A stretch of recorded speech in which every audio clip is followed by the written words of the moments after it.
Ukrainian drones are coming to Iran's doorstep, and they've come a long way. At first, Ukraine's drone tech was pretty basic, literally strapping explosives to the kind of quadcopter you'd buy at Walmart. Now, they look more like this. Sting, Shahed Interceptor. We've been building it for a whole year, over 3,000 hours of engineering. This is the Sting. It can chase the enemy at close to 300 kilometers an hour, uses thermal imaging to hunt, and it's marketed specifically to hunt Iranian Shahed drones. Here's the Octopus, auto-targeting, resists signal jamming. This is the Bullet, jet-powered. Its parts can be 3D printed.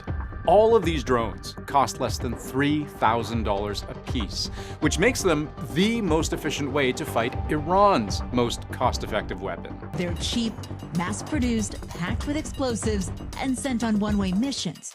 To help you understand why Iran's drones are so difficult to fight, let me paint you a picture. In our scenario, Iran has launched a single drone. It's carrying 100 pounds of explosives, which is enough to do this to a $300 million warplane, or this to a US radar installation, or this to a high-rise.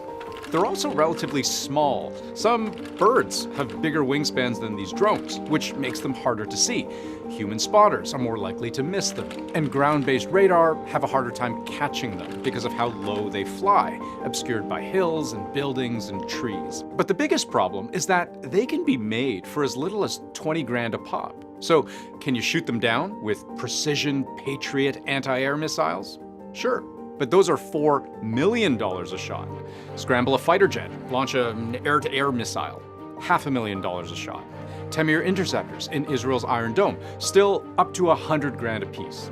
That math is going to quickly spiral out of control. It's not a one-time exchange. It's not even a 10-time exchange or a 100-time exchange. When you have to be doing this in the order of thousands. There are other ways to shoot down these drones. Anti-air artillery, Apache autocannons, lasers even. But pound for pound, Ukrainian drones are cheap, consistent, and more importantly, Ukraine has years of battle testing in the field, figuring out not just how to make these drones at massive scale, thousands per day, but also how to use them, pilot them, coordinate them, fuse them into radar feeds, early warning systems to create a single, cohesive, real-time defense network.